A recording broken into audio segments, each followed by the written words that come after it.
Hello, everyone, and welcome into the GSMC Fantasy Sports Podcast, brought to you as always by the GSMC Sports Network. My name is Christopher Shepard.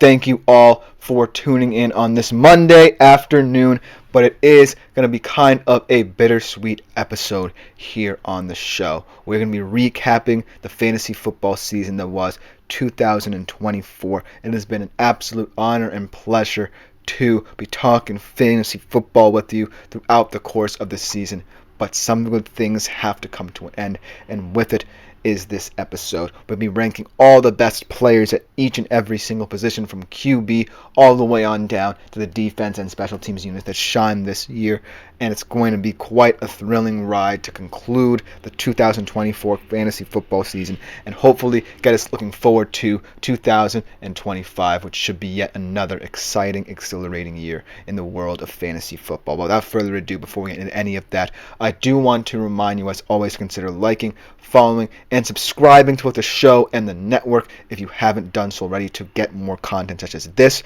But if you want to contribute and interact with the show a little bit more directly, consider making yourselves available to the Super Chat, Super Thanks, and Super Stickers features here on YouTube. Great way, as always, to get your opinions on air. You can also go to our website, gsmcpodcast.net, leave a tip, a donation, or questions, comments, or concerns you might have throughout the show there, and it just makes this show that much better. But without further ado, like I said, let's get into this fantasy football season recap, and what a thrilling ride it was, starting off at the QB position. Most important still in all of fantasy football, perhaps in all of fantasy sports, because having a good QB certainly does matter. Potentially not as much now as certain skill position players, which we'll talk about in later segments, but still, the QB position always going to be one of the top performers for you, can get you across the finish line in any game, week in, week out. And these four guys, when we're talking about the best of the bunch this season, a couple surprises, but for the most part,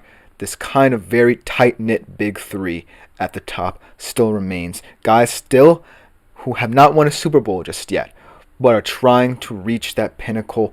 Some falling a bit short, some still with the opportunity to do so, and one young man breaking through into this top four, potentially going to be making a name for himself for many years to come in the National Football League. Without further ado, here are the top four best fantasy quarterbacks of the 2024 season, starting off with that young man, the rookie sensation this past year, who's really come on the scene, led a surprising Washington Commanders team to the postseason, against one of the most underrated matchups in the entire wild card round against the Tampa Bay Buccaneers. What a swashbuckling affair that could turn out to be. But Jaden Daniels, let's talk about this human season, not just in real life, but in fantasy football. And I think the one thing that caught the eye of a lot of hopeful fantasy football owners when they decided to draft Jaden Daniels was the amount of calm and poise that he would be able to display in this Commanders offense. And it was coming through in spades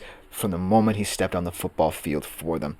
Led the league in completion percentage for quite some time. While he did not necessarily put up the gaudy touchdown numbers or the passing yard numbers a lot of people expect with sensational rookie season, much like what C.J. Stroud did just last year, or now 2 years ago, but he really displayed a level of calm and composure in this Washington Commander system, and kudos to Cliff Kingsbury for getting him to that point, putting him in an offensive scheme that worked for his skill set, and ultimately got him outside the pocket, got him throwing the deep ball, and really made this Washington Commanders offense one of the most fun to watch in the National Football League.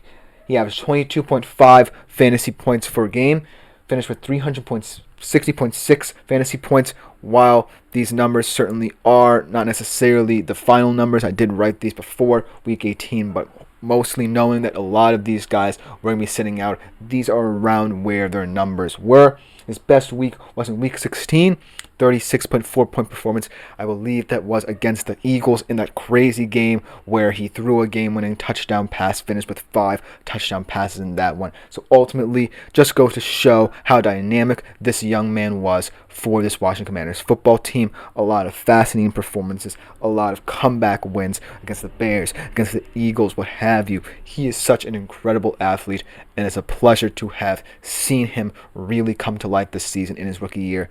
And I hope that 2025 brings a sophomore season even better than this season. Hopefully he's not like CJ Stroud and begins to decline a little bit. But at number 4, best fantasy quarterbacks of the 2024 season, we have the young rookie here in Jaden Daniels. Congratulations to him.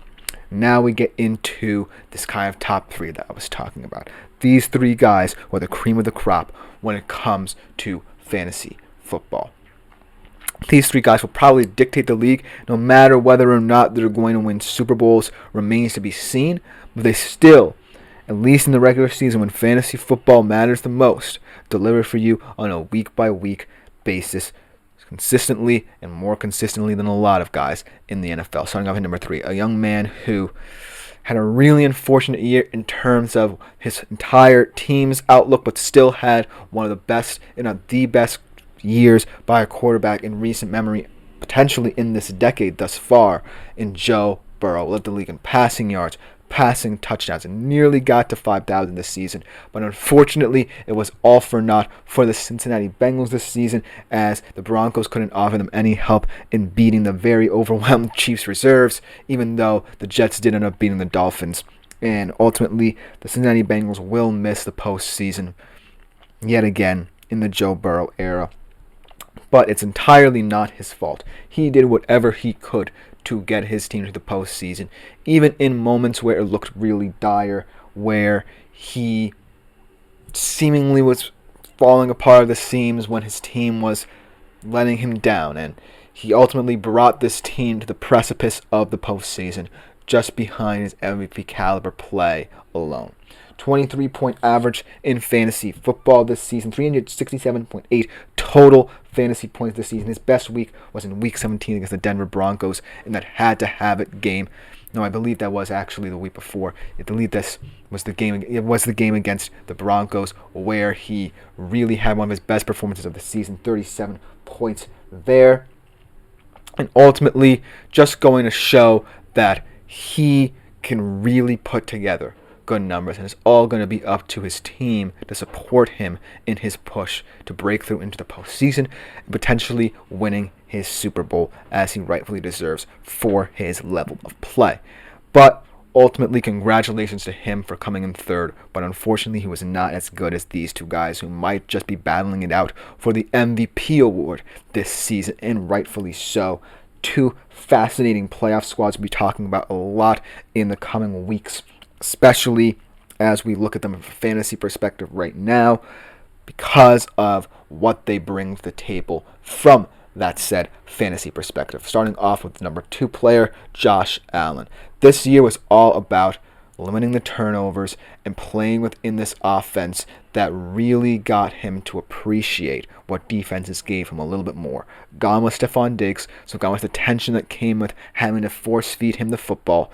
Now you really are incorporating these guys like Khalil Shakir, Curtis Samuel into the system. Yes, they went out and acquired Amari Cooper, but he really wasn't going to be the focal point of this offense, and really got it into a very complimentary state, where it's still putting up very nice numbers offensively in terms of points scored, but also compensating for the worst of what Josh Allen had to offer, which turnovers, which turns into an MVP caliber season for him, and especially from a fantasy perspective where a lot of people love his dual threat ability and what that means for their fantasy teams. 24.1 fantasy points per game average this season, 385 total points.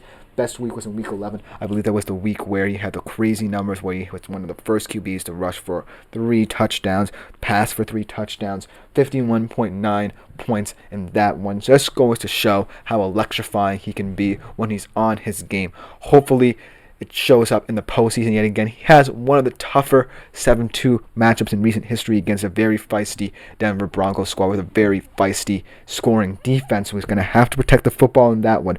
But I'm really looking forward to seeing how this play in the regular season translates to postseason success for Josh Allen and these Buffalo Bills as they search for their first ever Super Bowl. So kudos to him for finishing number 2. But at number 1, potentially the presumptuous MVP favorite, and rightfully so. Even though Josh Allen gave him a good run, I do believe these past couple of weeks has cemented his status as the three-time winner of this award thus far. Potentially we could have a tie, but I don't see how you can award it outright to this young man, Lamar Jackson. Yes, people are still going to criticize him for not winning the Super Bowl if he doesn't this year, and he wins the MVP award again this season, which will make him the only three-time MVP winner to have not won the Super Bowl. But ultimately, we can't deny the incredible, electrifying play he brings to the table in the regular season from a fantasy perspective. Because in fantasy sports, this is the guy for you.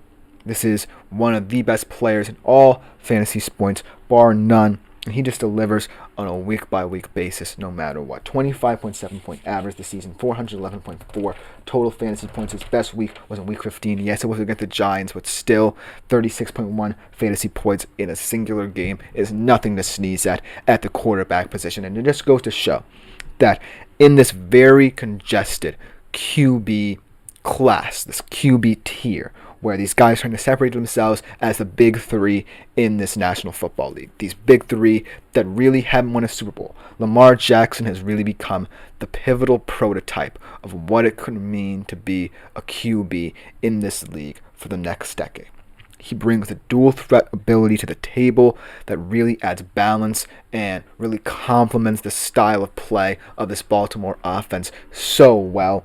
And the addition of Derrick Henry for no matter how long he plays is going to be big for him as he matures into this role in this system. But ultimately, this season was just a coming out party for Lamar Jackson as one of, if not the best young QBs in the NFL. Potentially, if he wins the Super Bowl, also becoming the face of the National Football League for many years to come. So congratulations to all these players who made this list, because this is going to be one of the positions to watch for many years to come here in the National Football League. But let me know what you think in the comments about these top 4 players and what they could look like come postseason time outside of, unfortunately, Joe Burrow. But coming up, we talk with the best fantasy running backs this season in one of the better positions as well in all of fantasy football. So we'll be right back after that short break to talk about it.